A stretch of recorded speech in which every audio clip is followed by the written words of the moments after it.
The secret of getting ahead is getting started. So let's get started to achieve our goal.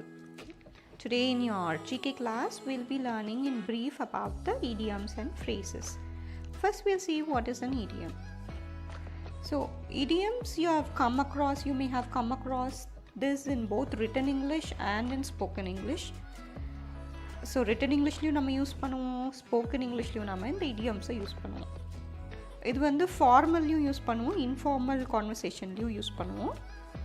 When used correctly இந்த இடியம்ஸை கரெக்டாக use பண்ணுவோம் அப்படின்னா, especially in English exam R in English whenever you write a summary or an essay or whatever you write or speak, when you speak this English language, it enhances the creativity and they demonstrate a control over the language.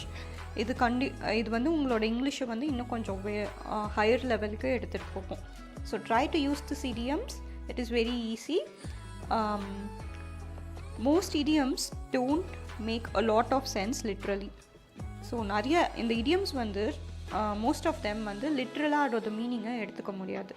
Say for example பாருங்கள், piece of cake. Second one பாருங்கள், piece of cake அப்படின்னா ஒரு சென்டென்ஸில் piece of cake அப்படின்னு இருக்குது அப்படின்னா உடனே அது சாப்பிட்ற பீஸ் ஆஃப் கேக் அப்படின்னு நம்ம எடுத்துக்கக்கூடாது.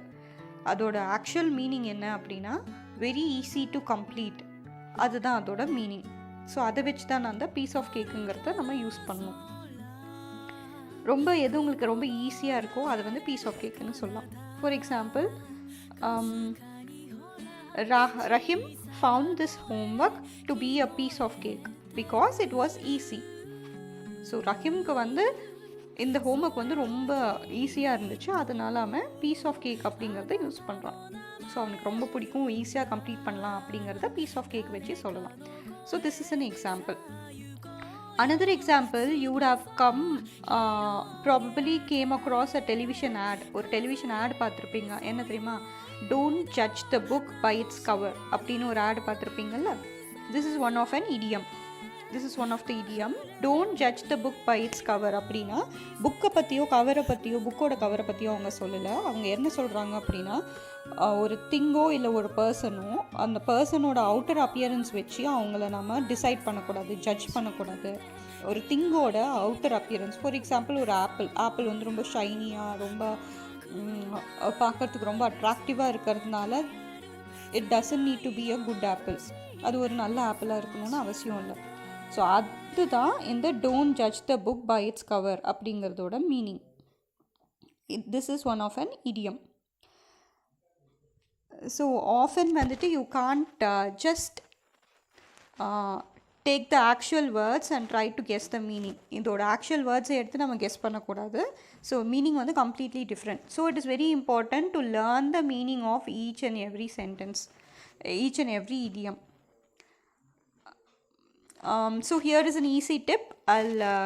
We'll discuss some 5 idioms which were given in your book back. Okay. Last class we saw quiz 17, A literature. In that we discussed some idioms and its meanings. Now we will try to frame sentences of this idiom. Okay.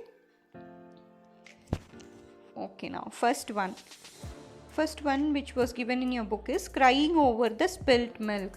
What is the meaning? Crying over the spilt milk அப்படின்னா அந்த இடியமோட meaning என்னென்னா, to uselessly speak of damage done. சும்மா ஏற்கனவே ஒரு damage நடந்து போனதை பற்றி புலம்புறதுக்கு பேர் தான் crying over the spilt milk. So example பாருங்கள், I failed the exam but it's no use crying over the spilt milk. I'll try it again. So எக்ஸாமில் நான் ஃபெயில் ஆகிட்டேன், அதை வச்சு அதை நினச்சி அழுதுட்டுருக்கிறதுனால crying over the spilt milk, அதை நினச்சி அழுதுட்டுருக்கிறதுனால தெர் இஸ் நோ யூஸ், நான் மறுபடியும் ட்ரை பண்ணி I try to pass it அப்படிங்கிறது தான் இதோட மீனிங், இந்த சென்டென்ஸோட மீனிங். செகண்ட் ஒன் பாருங்கள், second example for the same crying over the spilt milk. My mother always tells us not to cry over the spilt milk since we can't change the past. அம்மா எப்பயுமே சொல்லிகிட்டே இருப்பாங்க, my mother எப்பயுமே நம்ம முடிஞ்சு போனதை பற்றி அதை நினச்சி வருத்தப்படக்கூடாது, முடிஞ்சு போன டேமேஜ் நினச்சி, because we cannot change the past நம்மளால் சேஞ்ச் பண்ண முடியாது. That is the meaning. So these two example, write it in your note. Okay. Second one பாருங்க. Second one idiom வந்துட்டு man in the street. Man in the street அப்படிங்கிறது common man, ஒரு ஸ்ட்ரீட்டில் போகிற ஒரு மேனை ஒரு காமன் மேன் அப்படிங்கிறது தான் இதோட மீனிங், இந்த இடியமோட மீனிங். இதுக்கு example 3 sentences I have framed. Offering food to the homeless man in the street is the best deed. So food வந்து ஒரு ஹோம்லெஸ் மேன் இந்த ஸ்ட்ரீட் காமன் மேனுக்கு கொடுக்கறது ரொம்ப நல்ல செயல்.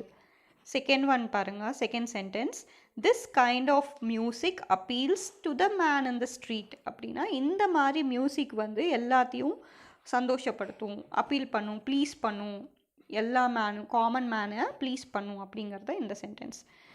தேர்ட் எக்ஸாம்பிள் பாருங்கள், politicians often don't understand the views of the man in the street. So politicians அரசியல்வாதிகள் யாருமே காமன் மேனை வந்து அண்டர்ஸ்டாண்ட் பண்ணவே மாட்டேங்கிறாங்க, they cannot understand அப்படிங்கிறது தான் இதோட மீனிங்.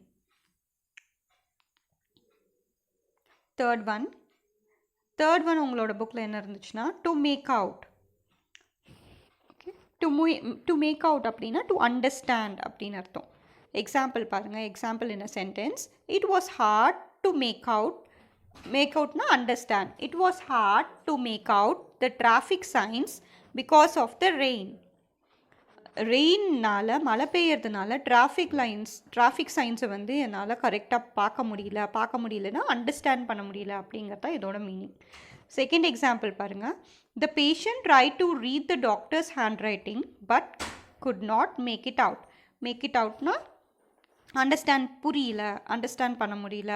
பேஷண்ட் வந்துட்டு டாக்டர்ஸ் ஹேண்ட் ரைட்டிங்கை ரீட் பண்ண ட்ரை பண்ணாங்க, ஆனால் அண்டர்ஸ்டாண்ட் பண்ண முடியல அப்படிங்கிறது தான் make it out. Fourth one பாருங்கள், ஃபோர்த் ஒன் உங்கள் புக்கில் என்ன கொடுத்துருந்தாங்கன்னா the long and short of it. Long and short அப்படின்னா அதில் இருக்கிற இம்பார்ட்டண்ட் பாயிண்ட்டை பற்றி மட்டும் சொல்கிறது, R the summary of the மேட்ரை பற்றி சொல்கிறது தான் லாங் அண்ட் ஷார்ட். அதுக்கு ஒரு எக்ஸாம்பிள் பாருங்கள், the long and short of it is that Seema is quitting, so we need to fill her position fast. சீமாங்கிறவங்க அவங்க ஜாபை வந்து குவிட் பண்ணுறாங்க, குவிட்னா வெளியில் போகிறாங்க. So we need to fill her position, அதனால் அவங்களோட பொசிஷனை நம்ம ஃபில் பண்ணணும் அப்படிங்கிறது ஒரு மேனேஜர் வந்து சொல்கிறாங்க இன்னொரு ஸ்டாஃப் கிட்ட. So that is the example for long and short of it. Fifth one பாருங்கள், உங்கள் புக்கில் என்ன கொடுத்துருக்காங்க, என்ன இடியம்னா can throw light upon. Can throw light upon அப்படின்னா எக்ஸ்பிளைன் பண்ணுறது. ஸோ ஒரு எக்ஸாம்பிள் பாருங்கள், there are no clear evidences which can throw light upon the incident to figure out the reason. So கிளியராக ஒரு எவிடன்ஸ் கூட இல்லை எது எக்ஸ்பிளைன் பண்ணுறதுக்கு, எதனால் இது ஒரு இன்சிடெண்ட் நடந்துச்சு அப்படின்னு எக்ஸ்பிளைன் பண்ணக்கூடிய எந்த எவிடன்ஸும் இல்லை அப்படிங்கிறது தான் இந்த சென்டென்ஸோட meaning. I repeat, the example sentences, there are no clear evidence எதுவும் இல்லை, which can throw light upon அப்படின்னா which can explain the incident to figure out the reason, எதனால் நடந்திருக்கும்னு தெரியல. அதே நெக்ஸ்ட் எக்ஸாம்பிள் பாருங்கள், he has a brilliance that throws light on any question. So அவனுக்கு he is a very brilliant boy, அதனால் அவன் எந்த ஒரு கொஸ்டின் கேட்டாலும் அவனால் அதை எக்ஸ்பிளைன் பண்ண முடியும் அப்படிங்கிறது தான் இந்த சென்டென்ஸோட meaning. He has a brilliance that throws light on any question. So next example பாருங்கள், the book throws light on 18th century cooking practices. Throws light on அப்படின்னா எக்ஸ்பிளைன்ஸ். இந்த புக் எக்ஸ்பிளைன் பண்ணுது எதை, 18th century குக்கிங் ப்ராக்டிசஸ் பற்றி explain பண்ணுது. So here are some other examples which we saw.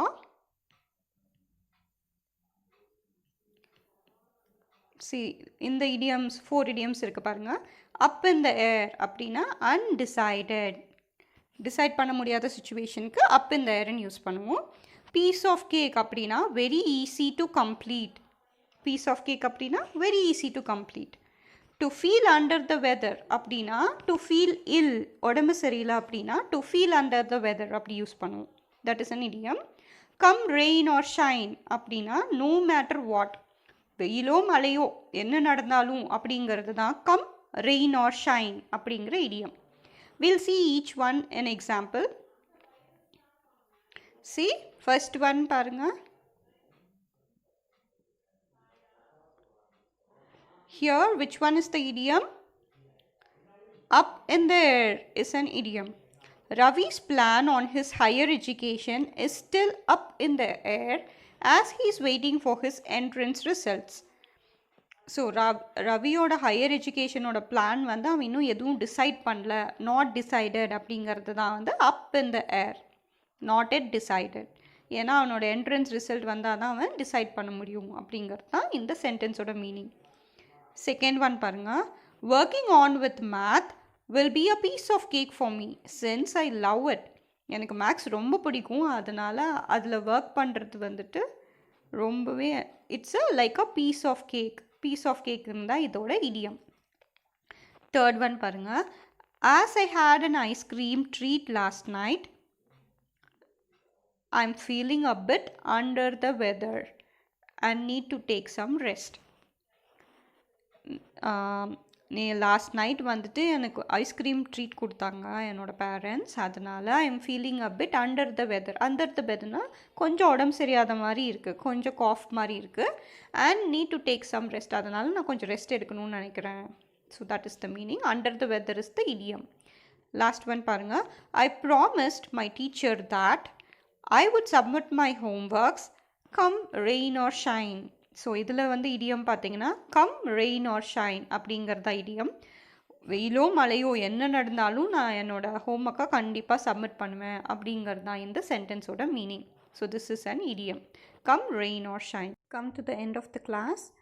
So when you hear a new idiom and you learn the meaning of it, then think about a situation in your own life where you can apply the idiom and try to frame a sentence using it. Okay, so your homework will be you have to pick any 5 of the idioms which we have discussed in our class now, and you have to try to make your own sentences. So that's all. Thank you. Have a great day.